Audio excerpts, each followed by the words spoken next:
ಸೂಜಿಗೆ ದಾರ ಏರಿಸೋದೇ ಕಷ್ಟ ಅನ್ಕೊತಾ ಇದ್ದೀರಾ? ಹಾಗಾದರೆ ಈ ಒಂದು ಟಿಪ್ಪು ನಿಮಗಾಗಿ. ಕೇವಲ ಒಂದು ನೈಲ್ ಪಾಲಿಶ್ ಇದ್ದರೆ ಸಾಕು ಸ್ನೇಹಿತರೆ. ಎಷ್ಟೇ ಸಣ್ಣ ಸೂಜಿ ಇರಲಿ ಬಿಡಿ, ತುಂಬ ಸುಲಭವಾಗಿ ದಾರನ ಏರಿಸ್ಕೋಬೋದು. ಅಂಥ ಟಿಪ್ಪು ಇವತ್ತು ಶೇರ್ ಮಾಡ್ತಾ ಇದ್ದೀನಿ. ನಮಸ್ಕಾರ ಎಲ್ಲರಿಗೂ ಸಹ ಯಶಿಕಾ ಟಿಪ್ಸ್ ಚಾನಲ್ಗೆ ಸ್ವಾಗತ.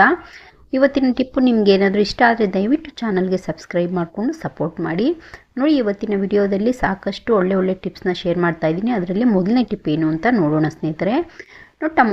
ಟೊಮೊಟೋಸ್ ನಾವು ತಂದಾಗ ಏನು ಮಾಡ್ತೀವಿ, ಇದೇ ರೀತಿಯಲ್ಲಿ ಎತ್ಕೊಂಡೋಗಿ ನಾವು ಫ್ರಿಜ್ಜಲ್ಲಿ ಇಡ್ತಾ ಇರ್ತೀವಿ. ತುಂಬ ದಿನಗಳ ಕಾಲ ನಾವು ಸ್ಟೋರ್ ಮಾಡಿ ಇಡಬೇಕು ಅಂತಂದರೆ ಈ ಒಂದು ಟಿಪ್ನ ಫಾಲೋ ಮಾಡಿ. ಮೊದಲಿಗೆ ನಾವು ಟೊಮೊಟೊ ತಂದಾಗ ನೀಟಾಗಿ ವಾಶ್ ಮಾಡಿಕೊಂಡು ಒಂದು ಬಟ್ಟೆಯಲ್ಲಿ ಒರೆಸಿಟ್ಕೋಬೇಕು. ತದನಂತರ ಸ್ವಲ್ಪ ಎಣ್ಣೆನ, ಕುಕ್ಕಿಂಗ್ ಆಯಿಲ್ ಆದರೂ ಪರವಾಗಿಲ್ಲ, ಇಲ್ಲ ಕೊಬ್ಬರಿ ಎಣ್ಣೆ ಆದರೂ ಪರವಾಗಿಲ್ಲ ಸ್ನೇಹಿತರೆ, ಸ್ವಲ್ಪ ಎಣ್ಣೆನ ಈ ಟೊಮೊಟೊ ಬುಡೋ ಭಾಗ ಏನಿರುತ್ತಲ್ವ ಅದಕ್ಕೆ ಈ ರೀತಿ ಎಣ್ಣೆನ ಸವರ್ಕೋಬೇಕು.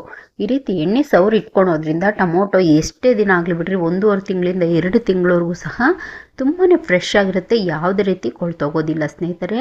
ಬೇಕಿದ್ರೆ ಟ್ರೈ ಮಾಡಿ ನೋಡಿ. ಈ ಒಂದು ಟಿಪ್ಪು ತುಂಬಾ ಯೂಸ್ ಆಗುತ್ತೆ.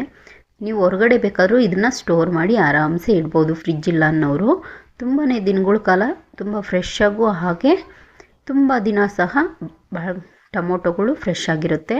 ಇನ್ನು ಮುಂದಿನ ಟಿಪ್ ನೋಡೋಣ. ನೋಡಿ, ಈ ನಾವು ಸೂಜಿ ಏರಿಸ್ಬೇಕಂದ್ರೆ ಸೂಜಿಗೆ ದಾರ ಏರಿಸ್ಬೇಕು ಅಂದರೆ ನೋಡಿ ಸರಿಯಾಗಿ ಕಾಣ್ತಾ ಇರಲ್ಲ, ತುಂಬಾ ಕಷ್ಟಪಡ್ತಾ ಇರ್ತೀವಿ. ಅದರಲ್ಲೂ ಟೈಲರಿಂಗ್ ಮಾಡೋರ್ಗಂತೂ ತುಂಬಾ ಕಷ್ಟ ಆಗ್ತಾ ಇರುತ್ತೆ. ನೋಡಿ, ಆ ರೀತಿ ಇದ್ದಾಗ ತುಂಬ ಈಸಿಯಾಗಿ ನಾವು ಚಿಟಿಕೆ ಹೊಡೆಯೋದ್ರಲ್ಲಿ ನಾವು ಸೂಜಿಗೆ ದಾರ ಅನ್ನೋದನ್ನು ಏರಿಸ್ಕೋಬೋದು. ಇಷ್ಟೇ ಸಣ್ಣ ಸೂಜಿ ಇರಲಿ ಬಿಡಿ, ತುಂಬ ಸುಲಭವಾಗಿ ನಾವು ದಾರನ ಹಾಕ್ಕೋಬೋದು. ಅದಕ್ಕೆ ಏನಿಲ್ಲ, ಮನೆಯಲ್ಲಿ ಮಾಮೂಲಿ ನಾವು ಯೂಸ್ ಮಾಡುವಂತಹ ನೈಲ್ ಪಾಲಿಶು, ಸ್ವಲ್ಪ ನೈಲ್ ಪಾಲಿಶ್ನ ಈ ರೀತಿ ದಾರ, ನಾವು ಯಾವ ದಾರ ಯೂಸ್ ಮಾಡ್ತೀವಲ್ವ ಆ ಒಂದು ದಾರಕ್ಕೆ ಈ ನೈಲ್ ಪಾಲಿಶ್ನ ಸ್ವಲ್ಪ ಹಚ್ಕೋಬೇಕಾಗುತ್ತೆ. ನೋಡಿ, ಮುಂದೆ ಭಾಗ ಏನಿದೆ ಆ ದಾರಕ್ಕೆ ಹಚ್ಕೊಂಡು ಸ್ವಲ್ಪ ಒಣಗಿದ ನಂತರ ಈ ರೀತಿ ಕೈಯಲ್ಲಿ ಸ್ವಲ್ಪ ಈ ರೀತಿ ಅನ್ನೋದ್ರಿಂದ ತುಂಬಾ ಶಾರ್ಪ್ ಆಗುತ್ತೆ. ಮುಂದೆ ಭಾಗ ದಾರ ಏನಿರುತ್ತಲ್ವ ಅದು ಸ್ಮೂತ್ ಇರಲ್ಲ, ಸ್ವಲ್ಪ ಶಾರ್ಪ್ ಆಗುತ್ತೆ. ಚೂಪಾದಾಗ ನಾವು ಎಷ್ಟೇ ಸಣ್ಣ ಸೂಜಿ ಆದರೂ ಸಹ ನೋಡಿ ತುಂಬ ಈಸಿಯಾಗಿ ನಾವು ಸೂಜಿನ ಏರಿಸ್ಕೋಬೋದು. ಸಣ್ಣ ಇದ್ದರೂ ಪರವಾಗಿಲ್ಲ, ಚಿಕ್ಕ ಸೂಜಿ ಇದ್ರೂ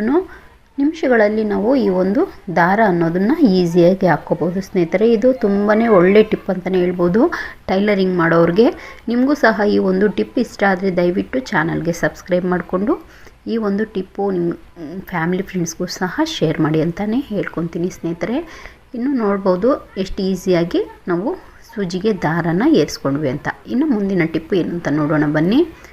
ಈ ರೀತಿ ಕನ್ನಡಿನ ನಾವು ಮನೆಯಲ್ಲಿ ಸಣ್ಣದು ಇಟ್ಕೊಂಡಿರ್ತೀವಲ್ವ, ಈ ರೀತಿ ಇದ್ದಾಗ ನಾವು ನೋಡಿ ಅದ್ರ ಮೇಲೆ ಇರೋವಂಥ ಡೆಸ್ಟ್ನ ಅವಾಗವಾಗ ನಾವು ಕ್ಲೀನ್ ಮಾಡ್ಕೊತಾ ಇರಬೇಕು. ಈಸಿಯಾಗಿ ನಾವು ಡೆಸ್ಟ್ನ ಅದ್ರ ಮೇಲೆ ಇರೋವಂಥ ಧೂಳೆಲ್ಲ ಕೈಯಲ್ಲಿ ಟಚ್ ಮಾಡ್ತಾ ಇರ್ತೀವಲ್ವ, ಎಣ್ಣೆ ಅದು ಜಿಡ್ಡೆಲ್ಲ ಆದಾಗ ನೋಡೋಕ್ಕೆ ಈ ರೀತಿ ಬ್ಲರಾಗಿ ಕಾಣ್ತಾ ಇರುತ್ತೆ, ನೀಟಾಗಿ ಕಾಣಲ್ಲ. ಅದನ್ನು ತುಂಬ ಈಸಿಯಾಗಿ ನಾವು ಕ್ಲೀನ್ ಮಾಡ್ಕೊಳೋ ಟಿಪ್ ನೋಡೋಣ.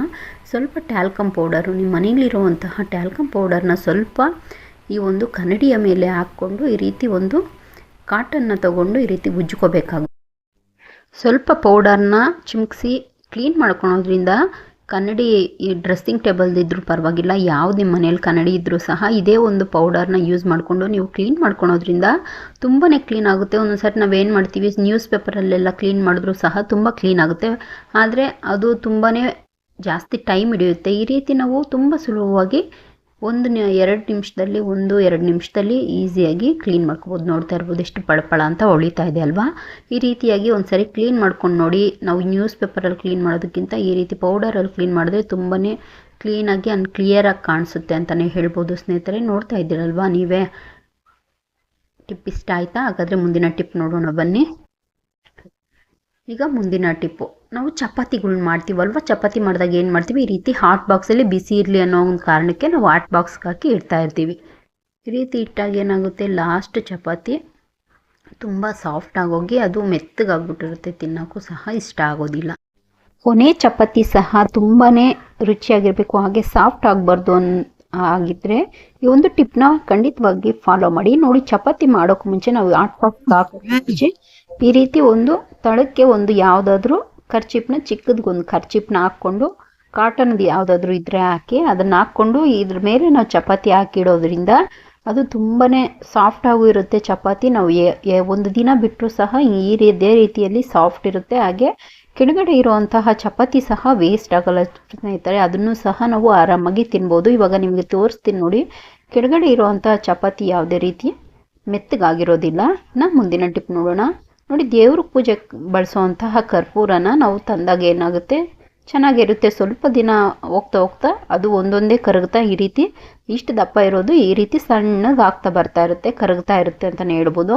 ಈ ರೀತಿ ಕರ್ಪೂರ ಕರಗಬಾರ್ದು ಅಂದರೆ ಏನು ಮಾಡಬೇಕು ಅಂದರೆ, ಸ್ವಲ್ಪ ಅಕ್ಕಿನ, ಮನೆಯಲ್ಲಿ ಯೂಸ್ ಮಾಡುವಂತಹ ಅಕ್ಕಿನ ಸ್ವಲ್ಪ ಒಂದು ಡಬ್ಬಿಗೆ, ಕರ್ಪೂರ ಇಡುವಂತಹ ಡಬ್ಬಿಗೆ ಹಾಕಿಡೋದ್ರಿಂದ ಕರ್ಪೂರ ಅನ್ನೋದು ಕರಗೋದಿಲ್ಲ ಸ್ನೇಹಿತರೆ. ತುಂಬ ನಾವು ಯಾವ ರೀತಿ ತಂದಾಗ ಯಾವ ರೀತಿ ಇರುತ್ತೋ ಅದೇ ರೀತಿಯಾಗಿ ಇರುತ್ತೆ ಅಂತಲೇ ಹೇಳ್ಬೋದು. ನೋಡಿದ್ರಲ್ಲ, ಇವತ್ತಿನ ಮಾಹಿತಿ ನಿಮಗೆ ಇಷ್ಟ ಆಗಿದೆ ಅನ್ಕೊತೀನಿ. ನಾನು ಇವತ್ತು ತೋರಿಸಿರೋವಂಥ ಟಿಪ್ಸು ನಮ್ಮ ಶ್ರೀಮತಿಯರಿಗೆ ಇಷ್ಟ ಆಗಿದೆ ಅಂತ ಭಾವಿಸ್ತೀನಿ ಸ್ನೇಹಿತರೆ. ದಯವಿಟ್ಟು ಇಷ್ಟ ಆಗಿದ್ರೆ ನನ್ನ ಚಾನಲ್ಗೆ ಸಪೋರ್ಟ್ ಮಾಡಿ, ಸಬ್ಸ್ಕ್ರೈಬ್ ಮಾಡ್ಕೊಳೋದನ್ನ ಮರಿಬೇಡಿ. ನಿಮ್ಮ ಸಪೋರ್ಟ್ ನನಗೆ ತುಂಬಾ ಮುಖ್ಯ ಸ್ನೇಹಿತರೆ. ಹಾಗೆ ಈ ಒಂದು ಟಿಪ್ಸ್ನ ನಿಮ್ಮ ಫ್ಯಾಮಿಲಿ ಫ್ರೆಂಡ್ಸ್ಗೂ ಸಹ ಶೇರ್ ಮಾಡಿ. ಧನ್ಯವಾದ.